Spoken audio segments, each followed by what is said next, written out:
အားလုံးပဲမင်္ဂလာပါရှင်ကျမကတော့ဆရာမဒေါ်မြင့်မြတ်မေပဲဖြစ်ပါတယ်9ရက်နေ့မှာ17ရက်နေ့အထိတနင်္လာသားသမီးများရဲ့တာတော်နမိတ်ကံကြမ္မာလေးတွေကိုဖတ်ကြားပေးမှာဖြစ်ပါတယ်ရှင်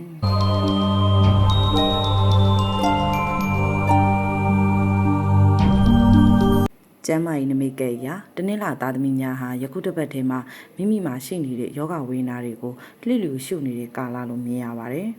အသက်ရှုံမောတက်ခြင်းအဆုတ်အားနည်းခြင်းနှလုံးကျန်းမာရေးအားနည်းခြင်းမျိုးတွေခံစားရမယ်စိတ်ဖိစီးမှုတွေများပြီးခေါင်းကိုက်ဝေဒနာမျိုးတွေဖြစ်မယ်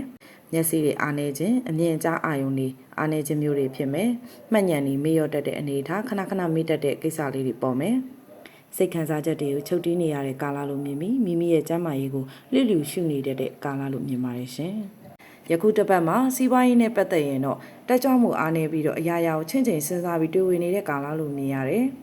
ဟန်ချက်ညီတဲ့အလုပ်ကိုင်ခွင့်လန်းတွေရရှိဖို့ရှိတယ်။မထင်မှတ်ထားတဲ့အကူအညီတစ်ခုမထင်မှတ်ထားတဲ့ကံကြမ္မာကောင်းတစ်ခုကိုအခွင့်အရေးပေးလာနိုင်တယ်။မိမိရဲ့လုပ်ငန်းခွင်မှာအသက်ထပ်မံပြီးတော့ပေါင်းစည်းပြီးလုပ်မယ်ရှယ်ယာလုပ်ငန်းရှင်မျိုးတွေဝင်လာတတ်ပါတယ်။မပြင်းမရတက်တက်ကြွကြွစူးစမ်းအားထုတ်ရမယ့်ကာလတစ်ခုဖြစ်ပါတယ်။မိမိရဲ့လုပ်ငန်းခွင်မှာလုပ်ငန်းသစ်အကြံဉာဏ်သစ်အခွင့်အရေးသစ်တွေနဲ့ဒီခုတစ်ပတ်မှာအားကောင်းနေတယ်လို့တွေ့ရပါတယ်ရှင်။လူမှုရေးနမိတ်ကဲ့အရာဝေးကွာနေသောသူတွေကိုနဲ့အစင်မပြေဖြစ်နေသောသူတွေနဲ့ပြန်လည်ဆင်ပြေစုံစည်းရခြင်းမျိုးတွေဖြစ်မယ်အထင်မြင်လွဲမှားခံရခြင်းများမိမိရဲ့ဂုဏ်သိက္ခာနဲ့ပတ်သက်သောနစ်နာမှုများအတွက်အကောင်းဆုံးအခွင့်အရေးတွေပြန်လည်ရရှိမယ်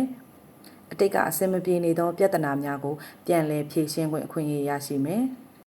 အတိတ်ကပြဿနာတစုံတရာမဖြစ်ခဲ့သောတင်းနှလာသားသမီးများယခုတစ်ပတ်ထဲမှာအနေအထိုင်မစင်ခြင်းလိုင်းပေါ်မှာအရက်ခွဲခံရခြင်းမျိုးမိမိရဲ့နောက်ကျောင်းကိုပြန်ပြီးတော့ဖော်ထုတ်ခံရခြင်းမျိုးတွေနဲ့တွေ့ကြုံရတတ်ပါတယ်ရှင်။အခြေအိမ်တော်ကြီးနမိတ်ကဲ့ရာတင်းနှလာသားသမီးများယခုတစ်ပတ်ထဲမှာအရာရာအဆင်ပြေနေမဲ့ကာလလို့မြင်ရတယ်။မိမိအလိုရှိတဲ့အတိုင်းစိတ်ချမ်းသာသလိုဆောင်ရွက်နိုင်တဲ့ကာလတစ်ခုမြင်ရတယ်။အမျိုးသမီးများမှာခွင့်ရေးပိုအားကောင်းနေတယ်။အေဂျင့်သောမေတ္တာနူးညံ့သောမေတ္တာများကိုပြပြီးမိမိအလိုရှိရာဆန္ဒကိုကောင်းထည့်ဖော်နိုင်တဲ့ကာလလို့မြင်ရတယ်။စိတ်ဆိုးစိတ်ကောက်များတဲ့သူတွေအတ္တကြီးတဲ့သူတွေအတွက်ကတော့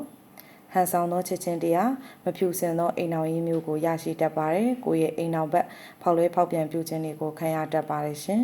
။ငွေကြေးကံနမိတ်အရလက်ဝဲသုံးဆွဲခွင့်အခွင့်အရေးတော့အားနည်းနေပြီမယ်။မိမိရဲ့ငွေကြေးများဟာလုပ်ငန်းတွေထဲမှာရင်းနှီးမြှုပ်နှံထားခြင်း